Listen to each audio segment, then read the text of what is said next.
Para que haya una diferencia de potencial, como vimos en el video, lo mencionó la maestra, es necesario que haya dos puntos con diferente potencial.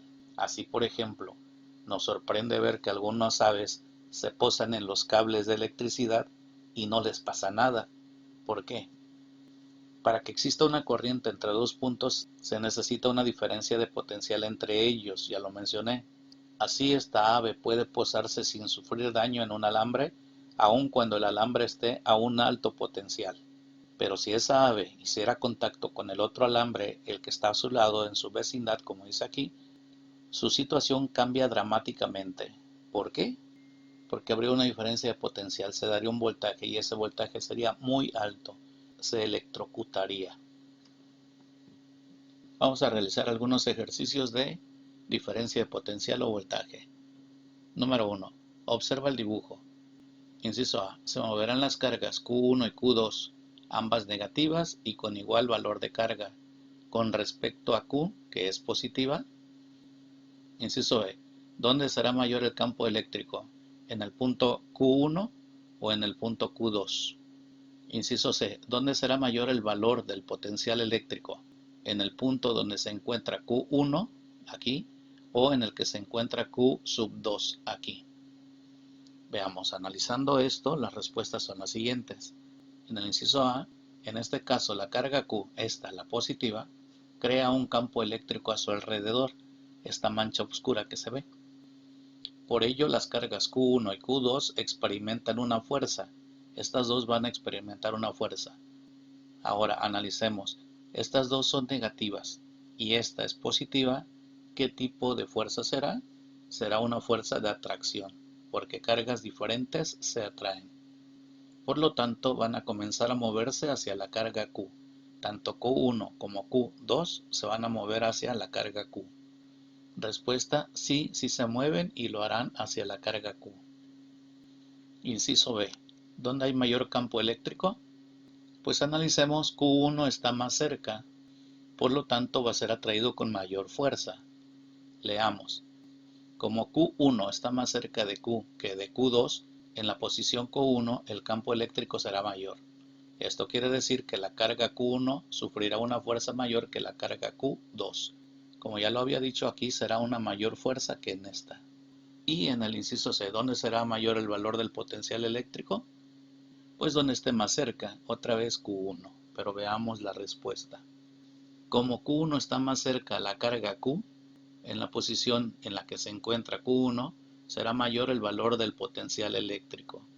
Y cuanto más lejos esté, será menor el valor del potencial eléctrico, como lo acabo de comentar. Está resuelto este ejercicio. Ejercicio 2. Una carga eléctrica positiva Q1 de 1 coulomb se encuentra situada en un campo eléctrico de 9 por 10 a la 3 Newton por coulomb de intensidad, creado por una carga puntual Q, también positiva. Calcular. Inciso A. La fuerza que aparece sobre la carga Q1. ¿Cómo se moverá la carga en el campo eléctrico? Inciso B. La energía potencial que tiene en dicho punto si el potencial es de 3000 volts. Inciso C.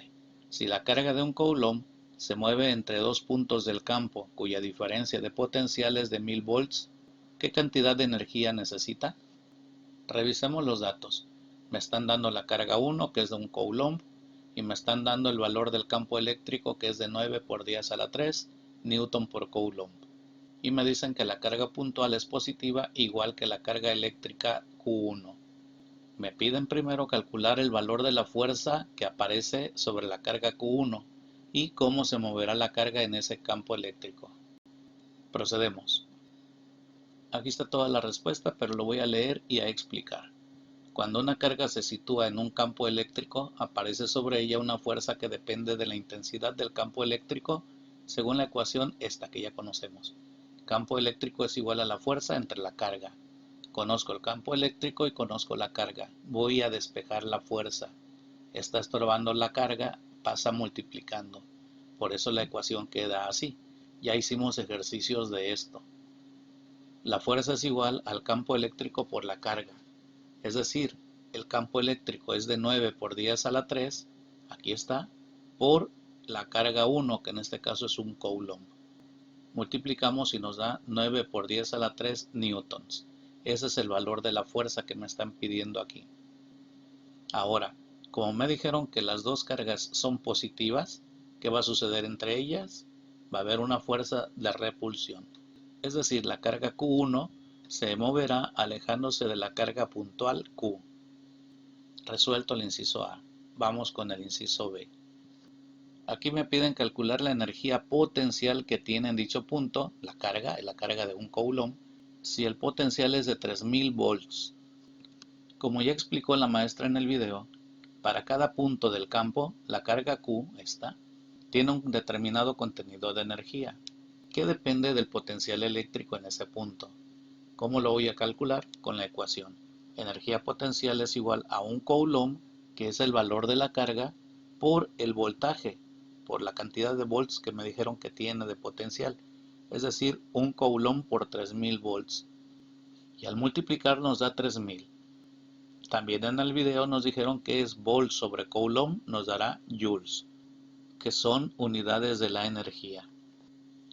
En el inciso C me están indicando que la carga Q1 se va a mover entre los dos puntos que tienen una diferencia de potencial de 1000 volts y debo de calcular qué cantidad de energía necesita. Si queremos que la carga se mueva entre dos puntos del campo, debemos suministrarle una cantidad de energía que sea igual a la diferencia de energía que hay entre dichos puntos. Esto será la diferencia de energía potencial, y que depende de la diferencia de potencial entre los puntos, utilizando la siguiente fórmula o ecuación, que también ya manejamos en ejercicios pasados. La diferencia de voltajes, o sea, voltaje de A menos voltaje en B, es igual a la diferencia de energía potencial entre la carga. Como quiero calcular esto, la energía potencial, entonces tengo que despejar. Le estorba la Q, la carga. Está dividiendo, va a pasar multiplicando a todo esto. Por eso lo voy a colocar entre paréntesis. Así. Variación de energía potencial va a ser igual a el voltaje en A menos el voltaje en B por la carga. Pero ya me dijeron que la diferencia de voltajes es de 1000 volts por la carga, que es de un coulomb. Realizamos la multiplicación, 1000 por 1 es 1000, igual volt por coulomb nos darán joules, que es la unidad de medida de la energía. Y me piden que no olvide que la diferencia de potencial entre dos puntos es la energía que se necesita para que una carga de un coulomb, que es mi caso, se mueva entre dichos puntos. Capacidad eléctrica. Es la capacidad que presentan algunos cuerpos, algunos dispositivos, de guardar o contener carga eléctrica. No confundir con las baterías, lo explicamos un poco más adelante. En electricidad se denomina capacidad de un conductor a la propiedad de adquirir carga eléctrica cuando es sometido a una diferencia de potencial con respecto a otro en estado neutro. Este concepto lo vamos a ir explicando con el funcionamiento de un aparato que se llama capacitor. La capacidad queda definida numéricamente por la carga que adquiere por cada unidad de potencial, o sea esto. La capacidad eléctrica es igual a la carga entre el voltaje, y la unidad de medida de esta capacidad eléctrica es el faradio. También lo explico un poco más adelante. Y les presento al capacitor. Este aparatito es el capacitor y lo vamos a explicar. El capacitor es un dispositivo, como ya lo mencionamos, que es capaz de guardar carga eléctrica. El más simple consta de dos placas conductoras separadas por un aislante. Aquí está. Son dos placas conductoras y hay un aislante entre ellas. Está conectado a una fuente de poder, en este caso es una pila, y hay un interruptor. Cuando cerramos el circuito, vean aquí, empieza a fluir electricidad. Llegan electrones a esta placa y de la otra salen electrones. Por lo tanto, cuando esto ocurre, esta placa queda con carga positiva y la otra con carga negativa. Así, ambas placas quedan con carga, una negativa y la otra positiva, pero con la misma cantidad. Si hay 12 cargas positivas, habrá la misma cantidad de negativas. Y una característica, una vez que este capacitor ha sido cargado, va a retener la carga y el voltaje que le dio la pila, aunque la pila sea desconectada, es decir, la va a conservar. Entre los extremos de estas dos placas va a haber una diferencia de potencial y hay un campo eléctrico a su alrededor.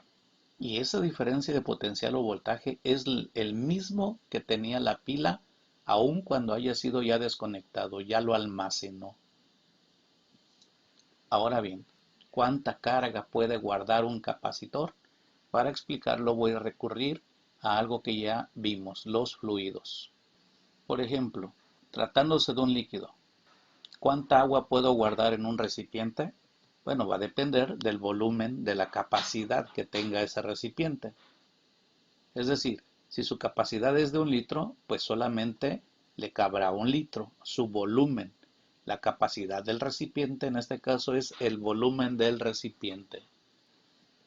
Pero ¿qué pasa con los gases, que también son fluidos? ¿Qué masa de aire, por ejemplo, se le puede suministrar a la rueda de una bicicleta? Aquí está el caso. Debemos recordar que los gases son compresibles, es decir, pueden reducir muchísimo su volumen si se les presuriza, es decir, si se les aplica mucha presión. Esto es, a mayor presión entra más cantidad de aire. Así, por ejemplo, si a 2 atmósferas de presión hay 10 gramos de aire, si se le incrementa la presión al doble, habrá también el doble de gramos de aire.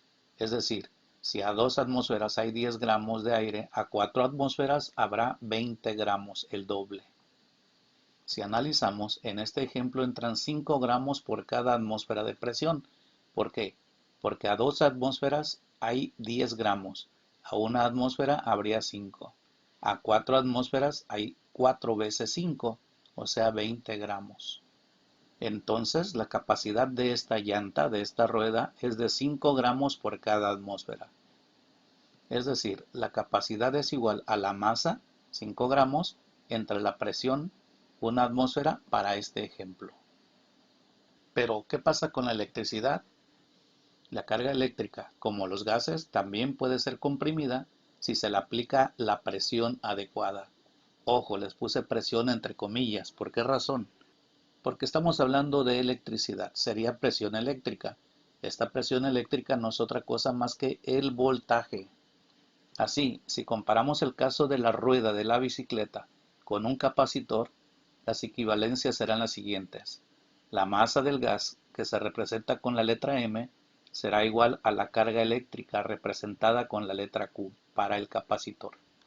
La capacidad de acumular aire, la representamos con C de capacidad, será igual a la capacidad de acumular cargas, también la representamos con la letra C. La presión que se genera cuando se llena con aire esta llanta es igual al voltaje en el caso del capacitor. Por lo tanto, las ecuaciones van a ser similares. La capacidad en el caso de la llanta va a ser igual a la masa entre la presión. En el capacitor, la capacidad de acumular carga va a ser igual a la carga eléctrica entre el voltaje. ¿Y en qué unidades se va a medir la capacidad eléctrica? Se va a medir en farad o faradios. Se simboliza con la letra F mayúscula, porque debe su nombre a Michael Faraday. Y les comenté en el curso pasado que cuando una unidad proviene de una persona, se va a simbolizar con mayúscula. Y un farad o faradio equivale a coulomb entre volt. Vamos a ver un ejemplo. ¿Cuánta carga acumula un capacitor de 20 milifaradios cuando se carga con una pila de 9 volts? Analicemos los datos.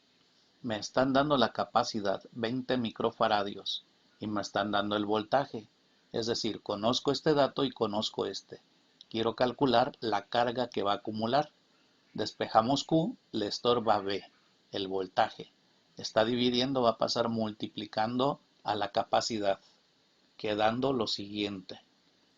La carga es igual a la capacidad por el voltaje, o sea, 20 microfaradios por 9 volts. Multiplicando esto obtendremos 180 milicoulomb. Y esta es la carga que adquiere este capacitor, que tiene esta característica, esta capacidad, 180 milicoulomb.